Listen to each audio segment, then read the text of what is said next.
हमारा हक मांगते।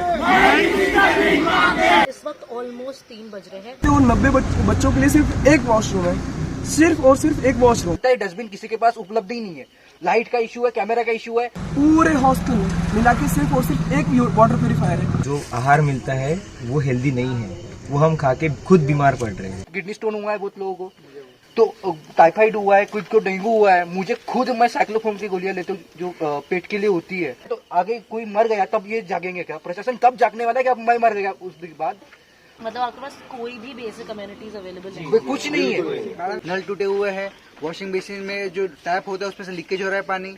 मतलब जो चीजें बेसिक है जो चाहिए हमें वो तो मिल ही नहीं रही। वॉशरूम्स को डोर को भी नहीं, डोर भी नहीं है। पकड़ के हमको बैठना पड़ता है ऐसी कंडीशन। Oh my God.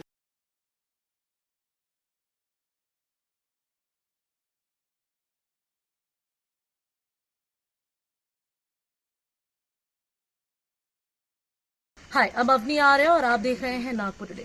मैं इस वक्त RTMNU के बॉयज हॉस्टल के सामने खड़ी हूँ। RTMNU, one of the most prestigious universities in our country. आप हैरान हो जाएंगे ये जान के कि यहाँ के बॉयज हॉस्टल की हालत कैसी है। कितने टाइम से सफाई नहीं हुई है। सिर्फ एक वाटर कूलर है जहाँ पे 90 स्टूडेंट्स रह रहे हैं। और सबसे हैरानी की बात यह है कि ये सारे स्टूडेंट्स मेरिट स्टूडेंट्स हैं। क्या इन्हें इस हाल में रहना चाहिए? यूनिवर्सिटी क्यों इस पे ध्यान नहीं दे रही है? स्टूडेंट्स ने ये प्रोटेस्ट शाम को 7 बजे चालू की थी, जिसके बाद वो 11:30 बजे रात को यूनिवर्सिटी कैंपस में गए हैं। वाइस चांसलर के घर के बाहर उन्होंने प्रोटेस्ट किया और इस वक्त ऑलमोस्ट 3 बज रहे हैं। और अब मैं स्टूडेंट से बात करने वाली हूँ। आइए जानते हैं उनका इस पे क्या कहना है। बहुत टाइम से इन डायर कंडीशंस में रह रहे हैं। आइए उन्हीं के मुँह से जानते हैं कि उनके साथ क्या हो रहा है। मैम, बॉयज हॉस्टल की कंडीशन बहुत ज़्यादा वर्स्ट है।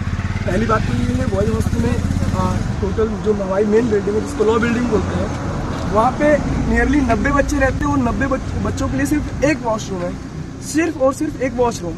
अब आप खुद सोचिए कि 90 बच्चे किस तरीके से अपना कॉलेज मैनेज करेंगे, कैसे मैनेज करेंगे। बिल्कुल मतलब it is out of thinking. Secondly क्या है, यहाँ पे कोई क्लीनिंगनेस नहीं है। जहाँ भी देखिए आप गड्ढर की सीवेज लाइनें फटी हुई हैं, खुली हुई हैं, गंदा पानी एकदम पूरा हमारे फ्लोर बह रहा है। उसकी तीसरी चीज़, हमारे बॉयज हॉस्टल में पूरे हॉस्टल में मिला के सिर्फ और सिर्फ एक वाटर प्यूरिफायर है, जिससे पूरा हमारे हॉस्टल जितने बच्चे हैं सबके सब उधर से पानी पीते हैं। सबसे मतलब वर्स्ट कंडीशन है। दिखाने के लिए हमारे हॉस्टल में 3-4 वाटर प्यूरिफायर है, लेकिन उसमें से सिर्फ काम एक करता है। और अगर उसकी कंडीशन हम देख लें तो शायद पानी वो भी ना पिए, क्योंकि उसके अंदर की जैसे वाटर प्यूरिफायर मतलब सफाई रेगुलर होनी चाहिए। आई थिंक 2 साल से तो सफाई नहीं हुई है। एक दिन उसका टैन हटाया, ऊपर से कैन हटाया, तो उसमें देखा पूरे नीचे काले काले जमे हुए एकदम पूरा, इन समझ लीजिए आप एल्गी पूरा जम गई है। तो ये हमारे हॉस्टल की कंडीशन है। और इन सब मुद्दों पे जब हमने कई बार एप्लीकेशंस दिया वीसी सर को, हमारे वार्डन सर को, तो उनका सीधा जवाब है कि आप एप्लीकेशन दीजिए, जैसे भी वहाँ से ऊपर से कार्रवाई होगी हम इसके लिए मतलब समाधान निकालेंगे। इस वक्त रात के 2:45 बज रहे हैं जी, और आप अभी प्रोटेस्ट करके वापस हॉस्टल में आए। तो वहाँ पे क्या हुआ आप ये बताइए। देखिए मैम, रात में 2:45 बजे ये प्रोटेस्ट नहीं है। प्रोटेस्ट हमारा शाम से स्टार्ट है। शाम से नहीं, शॉर्ट 1 महीने से स्टार्ट है।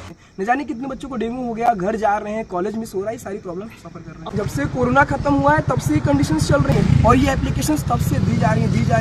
एप्लीकेशन का इतना बड़ा बंडल बन चुका है, लेकिन यहाँ पे समाधान नहीं हुआ है। आप हमें बता सकते हैं यहाँ पे क्या क्या तकलीफ आपके साथ हो रही है? तो को यहाँ पे जो आहार मिलता है वो हेल्दी नहीं है, वो हम खा के खुद बीमार पड़ रहे हैं। हॉस्टल प्रशासन चाहता है कि हम वही हम खाना खाएं। हम लोगों ने यहाँ पे जो मेस है उससे भी ज़्यादा पैसे देके हमने मेस लगाया है, तो फिर भी हमारे जो टिफिन है वो अंदर नहीं आने दे रहे हैं। हमारा कहना ये है कि बस हमको खाने की दिक्कत जो है उसको आप सॉल्व करिए। तो ये सॉल्व करने की जगह पे उस दिक्कत को और बढ़ा है। उसके बाद हमारी एक और मांग की थी कि जो टॉयलेट्स है, हमारे बाथरूम्स है, उनको क्लीन किया जाए। वो अभी 6-6 महीने 8-8 महीने से वो ब्लॉक है।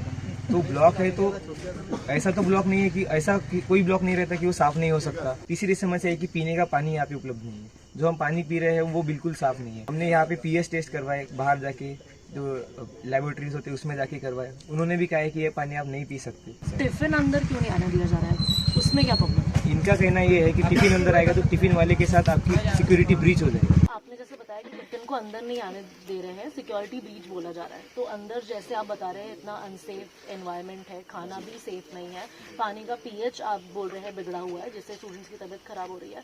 तो इस पे प्रशासन का क्या जवाब है? इस पे प्रशासन की एक ही है कि वो समय समय पे आश्वासन दे रही कि हम 4 दिन में लगा रहे हैं। आरओ का जो आरओ प्लांट है वो महीने भर में लगाएंगे और लगाएंगे ऐसे, बट उनका कहना है कि हम कल करेंगे, परसों करेंगे। हमारे जो हॉस्टल है उसमें क्लीनलीनेस का एक बहुत बड़ा इश्यू चल रहा है। तो वो कचरे का प्रॉपर मैनेजमेंट नहीं होता और उनसे बोला जाए तो एनएमसी की गाड़ी अपने यहाँ पे आती नहीं है, ये बोला जाता है।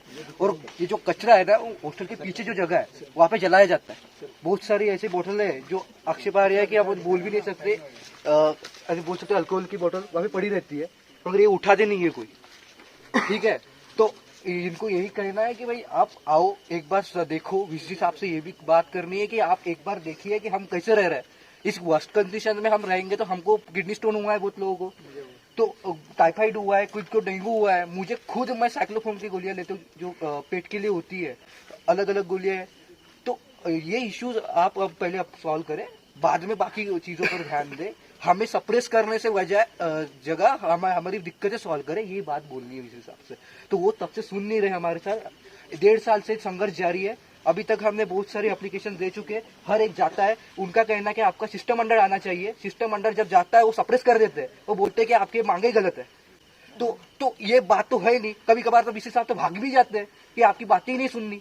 आज हम सब गए, हमने बोला कि भाई हमारी मांगे सुननी पड़ेंगी, क्योंकि हमारी जो मांगे है जो वाजिबी है, ये मांगे अगर नहीं सुनी जाए तो आगे कोई मर गया तब ये जागेंगे क्या? प्रशासन कब जागने वाला है कि अब मैं मर गया उस दिन बाद? जब मुझे मरना पड़ेगा क्या? एक बच्चे की जिंदगी अहमियत नहीं है? सिर्फ उनकी जिंदगी हमारे कुछ नहीं, उनका खून हमारा खून पानी, ऐसा ही चल रहा है क्या? तो ये नहीं चलने देंगे। हमें भी जीने का अधिकार है, हमें भी अच्छी फैसिलिटीज मिलनी चाहिए। हम मेरिट बेसिस पे आए हैं तो हमें भी दी जाए जो भी हम हमारी फैसिलिटीज बनती है तब जो है। और गवर्नमेंट से अब यही दरख्वास्त करते हैं कि अगर वो बोलते हैं कि सेल्फ फंडेड है, तो गवर्नमेंट से एक दरख्वास्त है कि वो हमें फंड दे, ये हॉस्टल चलाने के लिए फंड दे, और हमारी जो स्कॉलरशिप है हॉस्टल के लिए और जो भी फैसिलिटीज है वो बढ़ाए। जब 7 बजे से यहाँ पे प्रोटेस्ट चल रहा है, किसी ने भी अन्न का निवाला अपने पेट में नहीं लिया है, किसी ने भी खाना नहीं खाया है। लगभग सुबह 12 बजे सबने खाना खाया होगा, तब से अभी तक खाना नहीं खाया है। अब नहीं भी कोई खाना खाएगा नहीं खाएगा, अब जाके सोने वाले सब लोग। और डस्टबिन का बहुत बड़ा इशू यहाँ पे चलता है। डस्टबिन किसी के पास उपलब्ध ही नहीं है।